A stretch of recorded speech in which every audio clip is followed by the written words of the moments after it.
Acidity म्हणजेच acid reflex नेमकं आहे तरी काय?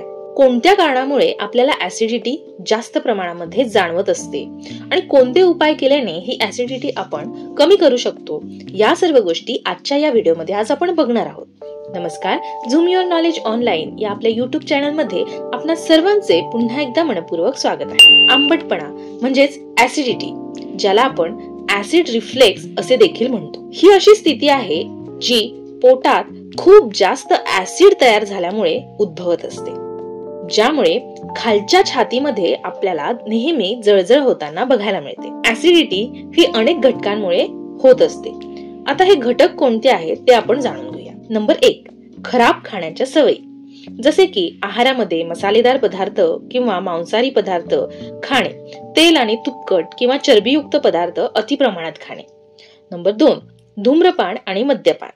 नंबर 3, पोटांचे आजार जसे की स्टमक अल्सर्स, गॅस्ट्रोइसोफेजियल रिफ्लक्सेस या रोगांमुळे देखील ऍसिडिटी सारखी होताना बघायला मिळते. नंबर 4, औषधे, non steroid anti inflammatory drugs NSAIDs यामुळे देखील ऍसिडिटी मोठ्या प्रमाणात होत असते. नंबर 5, झोपायला जाण्यापूर्वी अन्नाचे सेवन करण्याची सवय, यामुळे देखील ऍसिडिटी होत असते. आता जाणून घेऊयात ऍसिडिटीची लक्षणे आहेत तरी काय.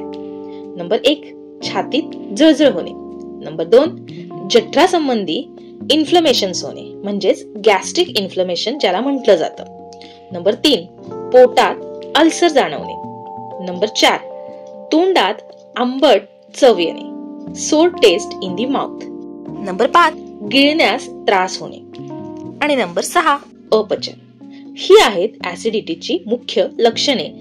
ही लक्षणे जर वारंवार आपल्याला दिसत असतील तर याचा अर्थ आपल्याला ऍसिडिटीचा त्रास आहे हे आपण यातून समजू शकतो. तर जाणून घेऊया या ऍसिडिटी वरती उपचार कोणते करायचे. नंबर 1, औषधे. H2 रिसेप्टर ब्लॉकर्स जसे की निझिटिडिन, फॅमोटिडिन, रॅनिटिडिन आणि सेमिटिडिन यासारख्या मेडिसिन्सचा आपण वापर करू शकतो H2 रिसेप्टर ब्लॉकर्स म्हणून. नंबर 2, प्रोटॉन पंप इनिबिटर जसे की टॅबलेट पॅन, ओमेज यासारख्या गोष्टी वापरून आपण ऍसिडिटी कमी करू शकतो. आता आपण बघूया घरगुती उपाय करून आपण आपली ऍसिडिटी कशा प्रकारे कमी करू शकतो. तुळशी, पुदिना, बडीशेप आणि थंड दूध यांचा आहारामध्ये वापर करून आपण आपली ऍसिडिटी घरगुती उपचारांनी बरी करू शकतो.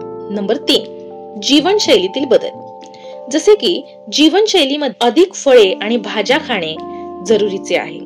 साखर आणि चरबीयुक्त पदार्थ मर्यादित करणे गरजेचे आहे आणि त्याचप्रमाणे नियमित शारीरिक हालचाली करणे म्हणजेच व्यायाम, एक्सरसाइज नियमितपणे करणे खूप इम्पॉर्टंट आहे.